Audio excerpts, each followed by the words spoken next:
Welcome to the Manufacturers Studio. You're joining us on day one of Manufacturing and Engineering Week. I'm joined with Ali Neal from Verizon. Welcome, Ali. Thank you, Joe. Pleasure to be here. Glad to have you. You've been giving your keynote this afternoon to Manufacturing Digitalisation Summit, going on behind us. Interesting title, interesting topic in manufacturing at the moment, and it was around manufacturing under attack. We've covered a lot around this, around cybersecurity manufacturing at the moment, but can you give us a little bit of a flavour about your keynote today? Yeah, sure. So this coincides with yesterday Verizon launched what we call the Data Breach Investigation Report, which is a compendium of sources that tell us around the world the number of incidents, the number of breaches that happen. So we analysed 16.3 thousand incidents, 5,200 breaches. Just to explain what that means, an incident is something where data is affected, but we don't know if it's been compromised, i.e. taken by somebody else and used. A breach is confirmed exposure of data. So we take a lot of information. Where do we get that from? We get that from 83 contributing organisations around the world, from the likes of the FBI, the US Secret Service, CERT EU, the security organisation in the EU, Dutch Cybercrime Unit.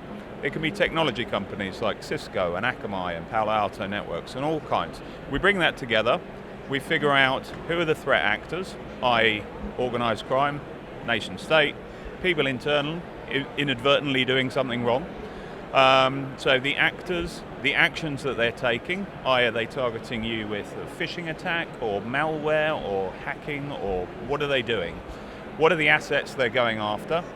Are they going after servers? Are they going after your end user device? Are they going after people?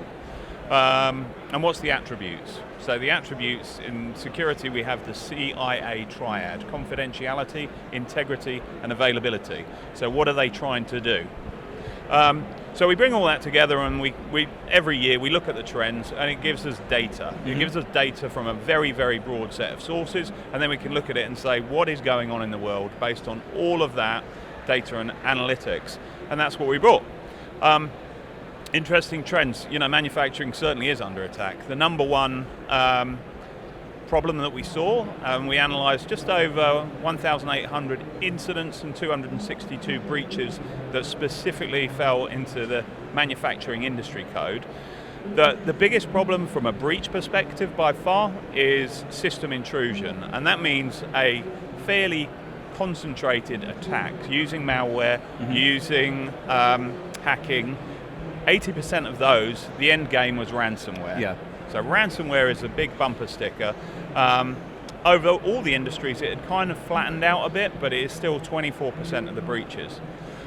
Next down was social engineering, and that's an area we saw really spike this year. So a dramatic increase in what you call business email compromise, where I pretend to be something I'm not by sending an email to you, or very targeted EAs or HR or operations directors, and that dupes you into clicking on a link or opening an attachment.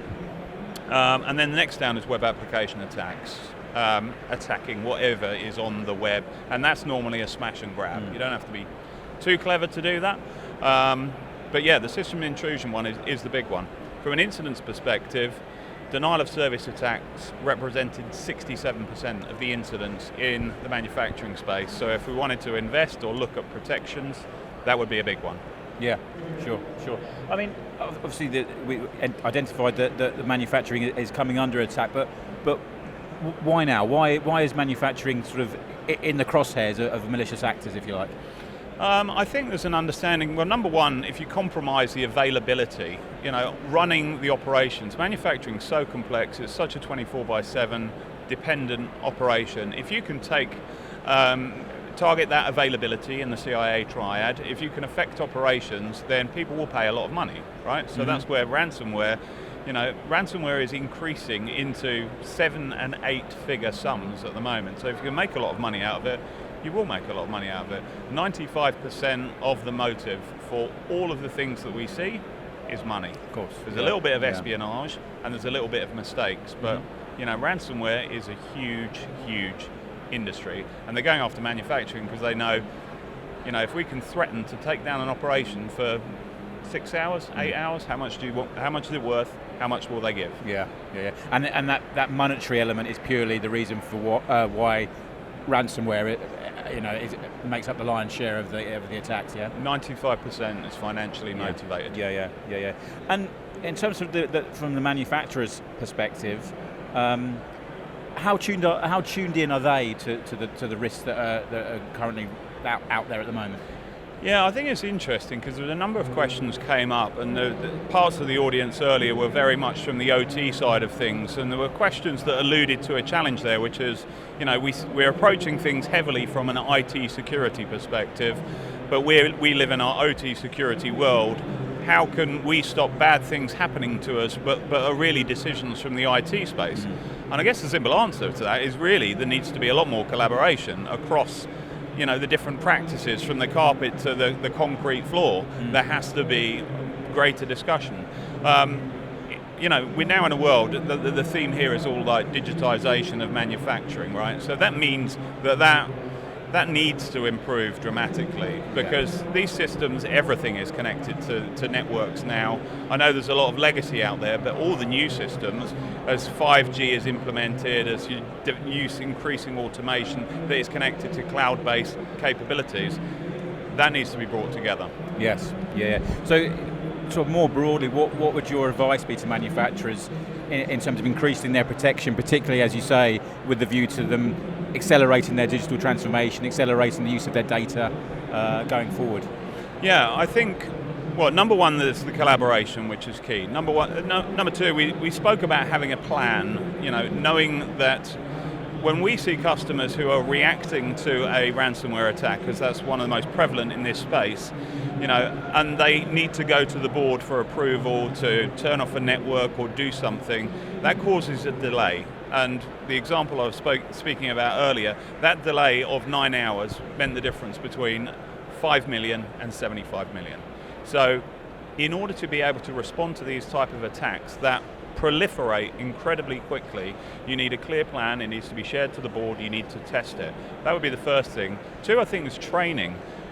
In a bit of a preparation to this event, I've been speaking to customers in this manufacturing space, and there does seem to be an area where we could do more. A lot of the training is very much IT based, but without real understanding of the challenges that many of these guys face, in terms of you can't just flick a switch, turn a system off and patch it up, because these systems cannot be turned off like randomly. So there needs to be a greater understanding of how you deal with that process, because you can update a server in 5 minutes, no problem, but you can't turn off a system where you've got a float glass plant or a car production line, or whatever it may be.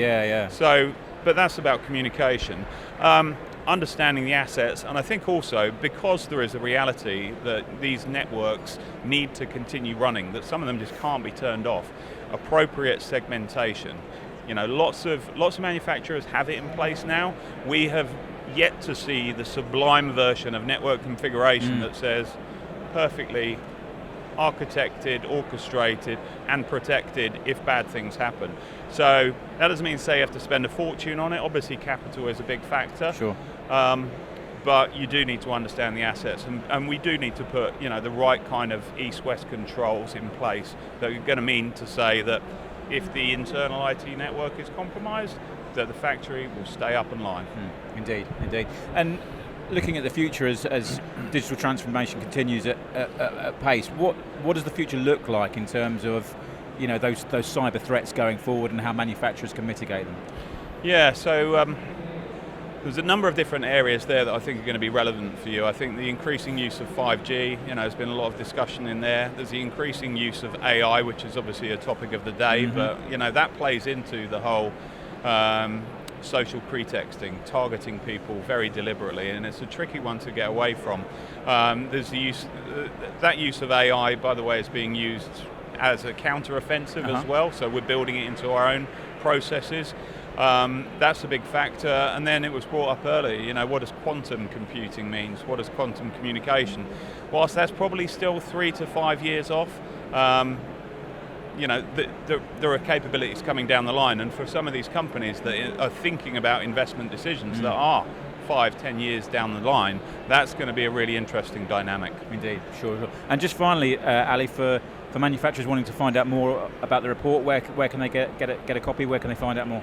Verizon.com, DBIR, Data Breach Investigation Report. Ali, thank you very much for your time. Thanks for joining us on the studio. Thank you.